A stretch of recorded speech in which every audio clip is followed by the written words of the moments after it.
Hello friends, my name is Kamal Rawat and I am creating this video in response to the recent controversy which happened in the India AI Impact Summit 2026. Now, Galgotias are under fire for displaying a Chinese robo-dog as its own at the AI Summit. Now, massive controversy around Galgotias University. As per government sources, Galgotias have been asked to immediately vacate the AI Summit. Before getting to the controversy and before giving my opinion on the controversy, let me clarify 2-3 things. First, I believe that this is a much needed summit.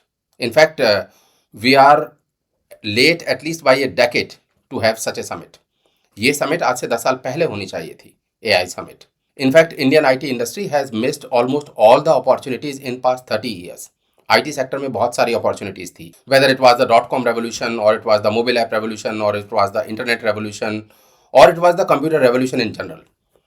हमारी IT industry, और when I say IT industry, I mean the entire system. I don't want to single out the IT industry. Politicians are equally responsible. In fact, more responsible than the IT industry because they are not creating the systems. So India as a whole missed a lot of opportunities in past 30, 40, 50 years. And the recent opportunity missed is the AI opportunity. AI अपने आप में, artificial intelligence अपने आप में बहुत बड़ी industry है. And look at what India is doing. आओ 9 रुपए में चैट जीपीटी सीखना है, मैं सिखा दूंगा. आओ 200 रुपए में ये सीखना है, मैं सिखा दूंगा. चैट जीपीटी सिखाना ऐसे है जैसे टीवी का रिमोट चलाना सिखाना. जब टीवी नए आए थे तो people were struggling to use the remote. तो ठीक है, मैं रिमोट चलाना सिखा दूंगा, आ जाओ मेरे पास. I will charge 200 rupees and I will teach you how to use the remote. ChatGPT या ये एआई टूल यूज करना सिखाना ये ऐसे है जैसे किसी बच्चे को गूगल सर्च सिखाना. Prompt engineering is not engineering at all. Let me be upfront. तो हम अपनी टेक फोर्स को एआई इनेबल नहीं कर रहे हैं. हम अपनी टेक फोर्स को एआई लिटरेट कर रहे हैं. और यही बात वर्ल्ड लीडर्स जो हैं वो समझते हैं. We are making the common people of India a user of AI technology and this will favour the West. क्यों? क्योंकि हम एआई की टेक्नोलॉजीज को यूज करेंगे. जैसे हम गूगल को यूज करते हैं, जैसे हम फेसबुक को यूज करते हैं, जैसे हम ट्विटर को यूज करते हैं, जैसे हम बाकी एप्स को यूज करते हैं, जैसे हम गूगल मैप्स को यूज करते हैं. Similarly we will be using the technologies of the West. तो ये वेस्ट के फेवर में है कि हम एआई टूल्स को यूज करें. ये वेस्ट के फेवर में नहीं है कि हम एआई टूल्स को क्रिएट करें. And India has never been the creator of technology. India has always been the user of technology unfortunately. और इसके लिए सबसे ज़्यादा जो रेस्पॉन्सिबल हैं वो हैं हमारी governments. They have not created the systems which will respect and which will encourage people to become the creator of the technology. They have always respected those who are the users of the technology. और ये top down flow करता है. जो government के systems होते हैं, जो government की पॉलिसीज होती हैं, वो एंड यूजर तक जाती हैं. और एंड यूजर तक इस तरह से जाती हैं कि now parents are not even expecting their kids, their children, their second generation to be entrepreneurs.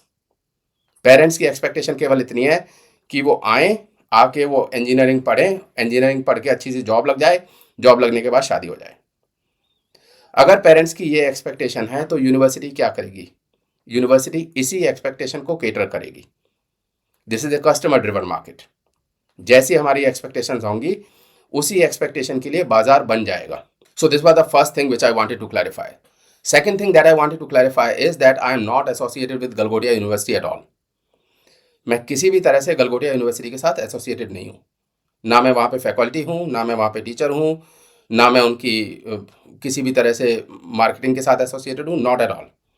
So I am not a representative of Galgotia University. I am not speaking for the Galgotia University. I am speaking for the tech education in general and Galgotia University. I am just taking a specific example because वो recent controversy Galgotia University से related है. Alright, so now let me start my commentary. I believe everybody knows the incident, the confusion, the controversy, whatever you call it, depending on where you are. तो Galgotia university ने एक robot को present किया. वो dog की shape में robot है. उसका नाम उन्होंने ओरियन रखा. उस रोबोट को इस तरह से प्रेजेंट किया गया as if it is their product, जबकि वो एक चाइनीज रोबोट है. तो चाइना से खरीदा हुआ रोबोट हो. अगर हम गलगोटिया यूनिवर्सिटी के पॉइंट ऑफ व्यू से बोलें तो उन्होंने रोबोट के ऊपर से चाइनीज कंपनी का लोगो नहीं हटाया. इसका मतलब जो ये कंट्रोवर्सी हुई, it was probably not intentional from Galgotia university. हो सकता है कि उस पॉइंट पे जो इंटरव्यू दे रहे हैं उन्होंने बातों बातों में कुछ एक सेंटेंस ऐसा बोल दिया कि हमने 300 करोड़ 400 करोड़ की इन्वेस्टमेंट की है और उस इन्वेस्टमेंट का ये प्रोडक्ट है. ये उनके एग्जैक्ट वर्ड्स नहीं है, but I think this is what probably came out from that interaction. तो गलगोटिया यूनिवर्सिटी की जो रिप्रेजेंटेटिव थी, उन्होंने बहुत सारी बातें बोली, और उन बातों में उन्होंने एक जो बात पकड़ी मीडिया वालों ने, वो पकड़ी कि ये जो डॉग है, ये जो रोबोट है, this robot is the product of Galgotia university. Media वालों को ऐसी विजुअल खबरें बहुत अच्छी लगती हैं, क्योंकि ऐसी विजुअल खबरों की मार्केट बहुत बड़ी होती है, जहां पे आप देख रहे हैं कि सामने एक रोबोट चल रहा है। अगर मीडिया वालों को कोई अपने रिसर्च पेपर्स दिखाएगा, अगर मीडिया वालों को कोई अपनी लैब दिखाएगा, उसमें ज़्यादा लोगों का इंटरेस्ट नहीं आएगा। ये मेरा अपना एक्सपीरियंस है मीडिया के साथ, क्योंकि ये फ्लैशी चीज़ें देखने में सुंदर लगती हैं और यही सेलेबल भी हैं, ये चीज़ें बिकती भी हैं। अगर हम एंड यूज़र के पॉइंट ऑफ व्यू से देखें, जो इस सारे इवेंट को देख रहा है, तो maybe he will hold Galgotia University responsible, as if they are trying to project a Chinese product as their own product. तो मैं निष्पक्ष रूप से दोनों का साइड रख रहा हूँ। ऐसा नहीं कि मुझे किसी एक को फेवर करने से कुछ मिल रहा है। Obviously I am a neutral observer. Galgotia University is the product of the system. आप सोचिए, जिस देश का प्रधानमंत्री आई को एआई बना दे, आई मतलब महाराष्ट्र या साउथ इंडिया में मदर को आई बोलते हैं, माता को आई बोलते हैं।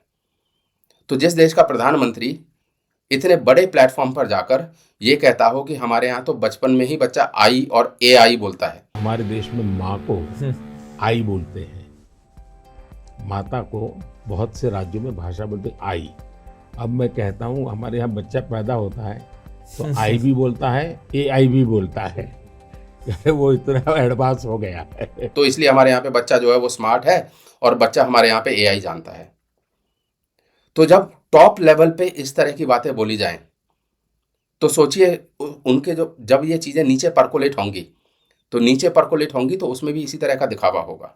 आप ये भी कह सकते हैं कि प्रधानमंत्री जी ने जो बोला वो मोटिवेट करने के लिए बोला था कि जनता जो है वो ज़्यादा ज़्यादा एआई की तरफ आए। तो ये सब कुछ ठीक है, but the politicians are supposed to create systems also.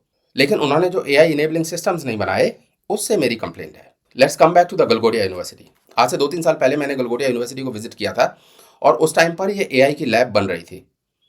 तो उस टाइम के जो वाइस चांसलर थे, उन्होंने मुझे ये एआई की लैब दिखाई थी कि that here we are building this AI lab, this will be a futuristic AI lab. मैं नॉर्थ इंडिया में दिल्ली के नज़दीक रहता हूँ, and I have visited most of the colleges and universities in this region. और यहाँ पे बहुत सारी यूनिवर्सिटीज़ हैं, बहुत सारे कॉलेजेस हैं। And because I am into education, I like visiting these institutions so that we can learn about the best practices in these institutions. और मैं आपको अपने एक्सपीरियंस के हिसाब से कह सकता हूँ कि गलगोटिया यूनिवर्सिटी जितनी फीस चार्ज करती है स्टूडेंट से, उस फीस को अगर आप कंपेयर करें उनके इंफ्रास्ट्रक्चरल ऑफरिंग से, तो they are providing the best infrastructure to the students possible in this region. और मैं बिल्कुल I am not associated with Galgotia University, so I am not speaking as their advocate. उनकी टीचिंग मेथडोलॉजी में, उनके business point of view में, इन सब में बहुत सारी प्रॉब्लम्स हो सकती हैं, लेकिन in terms of infrastructure they are one of the best in this category. Obviously जब हम इंफ्रास्ट्रक्चर को कंपेयर करेंगे तो हमें ये भी देखना होगा कि वो कितनी फीस चार्ज कर रहे हैं। यहाँ पे और भी यूनिवर्सिटीज़ हैं, Shiv Nadar university is there, Bennett university is there. इन यूनिवर्सिटीज़ की फ़ीस गलगोटिया यूनिवर्सिटी की फ़ीस से कम 2-3 गुना ज़्यादा है। तो ऑब्वियसली इनका इंफ्रास्ट्रक्चर की ऑफरिंग भी ज़्यादा है। इसीलिए मैं कह रहा हूँ कि जितनी फ़ीस गलगोटिया यूनिवर्सिटी चार्ज करती है, उस फीस में इतना अच्छा इंफ्रास्ट्रक्चर मैंने नहीं देखा। दूसरा, ये कस्टमर ड्रिवन मार्केट है। आप सोचिए, आप अपने बच्चे का एडमिशन यूनिवर्सिटी में जब कराते हैं तो किस बेसिस पे कराते हैं? आप इस बेसिस पे शायद नहीं कराते होंगे कि वो यूनिवर्सिटी कितने रिसर्च पेपर पब्लिश कर रही है। आप इस बेसिस पे भी नहीं कराते होंगे कि वो यूनिवर्सिटी कितने एंटरप्रेन्योर्स प्रोड्यूस कर रही है। मोस्ट ऑफ द पेरेंट्स का जो क्राइटेरिया होता है बच्चे को एडमिट कराने का, वो प्लेसमेंट्स होता है। इसीलिए ऑलमोस्ट सारी यूनिवर्सिटीज़ का फोकस प्लेसमेंट्स पे सबसे ज़्यादा होता है। And I am not talking about just Galgotia University, I am talking about all of them. सारी यूनिवर्सिटीज़ और सारे कॉलेजेस लगभग जितने, मतलब ऑब्वियसली उसमें अपवाद हो सकते हैं, एक्सेप्शंस आर ऑलवेज देयर, लेकिन ज़्यादातर सारी यूनिवर्सिटीज़ और सारे कॉलेजेस का फोकस प्राइमरीली बच्चे की प्लेसमेंट पे होता है, रिसर्च पे नहीं होता। मेरे ख्याल से ये गलत है। यूनिवर्सिटी का फोकस प्लेसमेंट्स पे नहीं होना चाहिए। यूनिवर्सिटी का फोकस होना चाहिए in building good engineers. And sometimes the university और the college thinks that good engineer is synonymous with good placements. That is not the case. हमारा फोकस बदल जाता है। अगर हम प्लेसमेंट्स पर फोकस रखेंगे तो हम बच्चे को केवल इंटरव्यू की तैयारी कराएंगे। अगर हम अच्छे इंजीनियर बिल्ड करने पे फोकस रखेंगे तो we will look bottom up, हम नीचे से उसको गुड इंजीनियर बनाएंगे। And placement is just a by product. Placement केवल एक बाय प्रोडक्ट है। But this problem is not just with one university or one college. This problem is across the board. ये सभी जगह पे ये प्रॉब्लम है. हो सकता है कि आपको ये लगे कि मैं गलगोटिया यूनिवर्सिटी के एडवोकेट की तरह बात कर रहा हूँ. मैं गलगोटिया यूनिवर्सिटी का एडवोकेट नहीं हूँ, मैं इंडियन एजुकेशन सिस्टम का एडवोकेट हूँ. देखिए, प्राइवेट यूनिवर्सिटी अच्छी हैं, बुरी हैं, जैसी भी हैं, लेकिन प्राइवेट यूनिवर्सिटी हमारे बच्चों को पढ़ा रही हैं. जो हमारे बच्चों को पढ़ा रहा है, government universities are not capable of teaching all the students. आपको लगता है क्या कि भारत में जितने बच्चे हैं गवर्नमेंट का सिस्टम उन सबको पढ़ा सकता है? यदि ये प्राइवेट यूनिवर्सिटीज़ नहीं होंगी तो हमारे बच्चों को पढ़ाएगा कौन? आप देखिए, किसी भी देश में, किसी भी अच्छे देश में गवर्नमेंट की ये रेस्पॉन्सिबिलिटी होती है कि वो स्कूल्स और कॉलेजेस इस तरह से बनाए कि फर्स्ट प्रेफरेंस सिटीजन्स की गवर्नमेंट स्कूल्स और गवर्नमेंट कॉलेजेस होने चाहिए. आपने गवर्नमेंट स्कूल्स का हाल देखा ही है और गवर्नमेंट कॉलेजेस का हाल भी देखा है. Except for few institutions like IITs, बाकी government institution they are crumbling.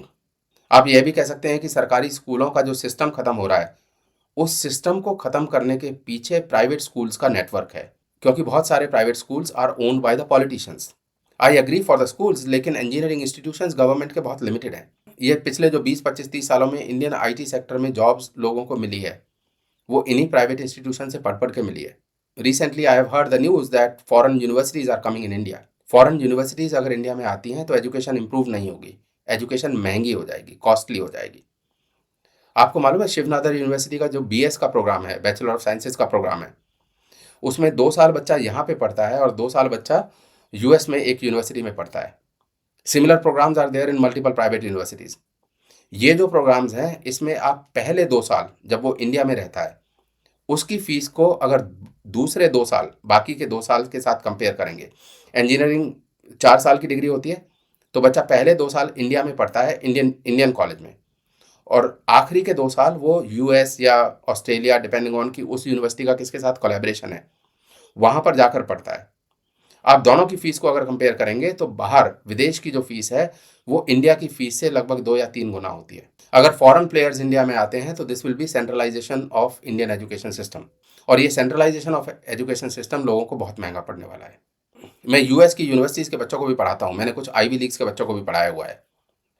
वहाँ के बच्चों में और यहाँ के बच्चों में अंतर आपको दिखेगा, लेकिन वो तो यहाँ के प्राइवेट इंस्टीट्यूट के बच्चे में और IIT के बच्चे में भी अंतर दिखेगा. तो सवाल ये नहीं है कि अंतर है, सवाल ये है कि अंतर किस कॉस्ट पर आ रहा है.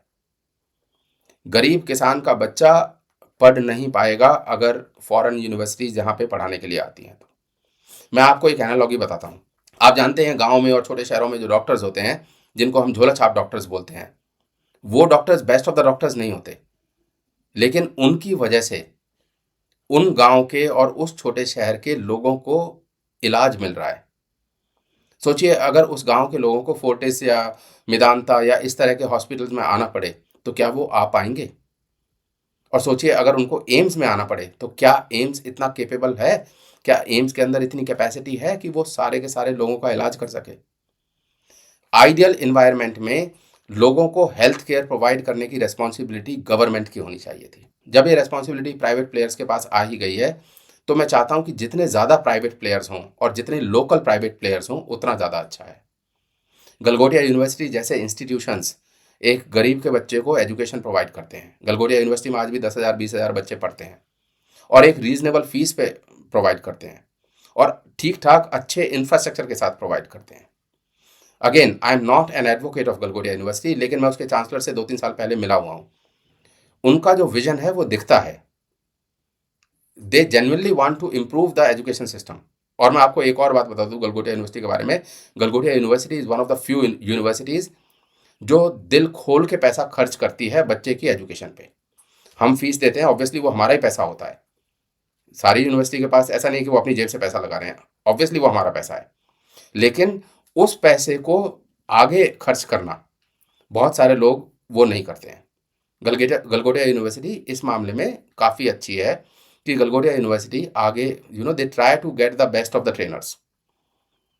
आई एम नॉट सेइंग उनकी गलगोटिया यूनिवर्सिटी की प्लेसमेंट बेस्ट इन क्लास है. I am not saying Galgotia University के टीचर बेस्ट इन क्लास हैं. I am not saying Galgotia University world class university है. मैं इसमें से कुछ भी नहीं बोल रहा हूँ. और नीदर आई एम एडवोकेटिंग कि गलगोटिया यूनिवर्सिटी को इस तरह से रोबोट जो है वो बनाकर रख देना चाहिए था. The only thing that I am saying is singling out A university is not good.